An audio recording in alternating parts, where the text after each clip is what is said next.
গত 14ই মার্চ রাত 11:30টার সময় দিল্লি হাইকোর্টের বিচারপতি যশবন্ত শর্মার দিল্লির বাড়িতে আগুন লাগে এবং সেই আগুন লাগার পরেই তার বাড়ির একটি ঘরে বিপুল পরিমাণ টাকা উদ্ধার হয়।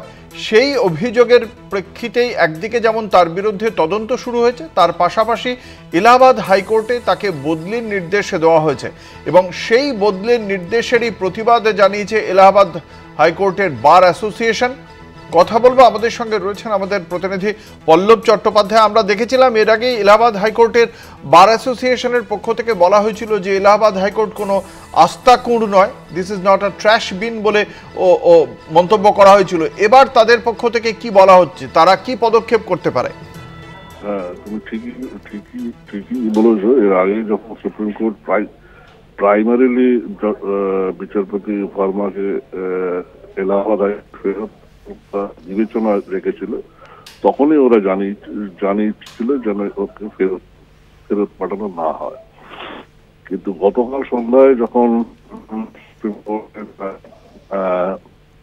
কলেজিয়াম সিদ্ধান্ত নেয় যে ওনাকে এলাহাবাদ হাইকোর্টেই ফেরত পাঠানো হবে, তখনই ওরা ওদের আবেদন নাকচ হওয়ার জেরে সাধারণ সভা ডেকে সর্বসম্মতভাবে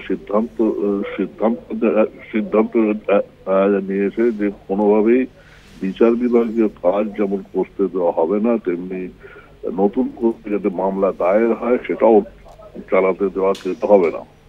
পাশাপাশি যদি সরকারি আইন জন্য উদ্যোগী হন, সেক্ষেত্রে তাদের প্রতি যদি কেউ কোনো রকম স্টেপ নেয়, সেক্ষেত্রেও কিন্তু বার অ্যাসোসিয়েশন কোন রকম দায় নেবে না। এটাও কিন্তু এক ধরনের পরোক্ষ হুমকি স্বরূপ কিন্তু বার অ্যাসোসিয়েশন জানিয়ে দিয়েছে। অর্থাৎ এলাহাবাদ হাইকোর্টে কিন্তু সম্পূর্ণ অচলাবস্থা দেখা দিল। এই অবস্থায় সুপ্রিম কোর্ট কোন স্টেপ নেয় কিনা সেটার দিকে কিন্তু আমাদের নজর থাকবে। হ্যাঁ অঙ্কুর, ধন্যবাদ। আমাদের সঙ্গে ছিলেন আমাদের প্রতিনিধি পল্লব চট্টোপাধ্যায়।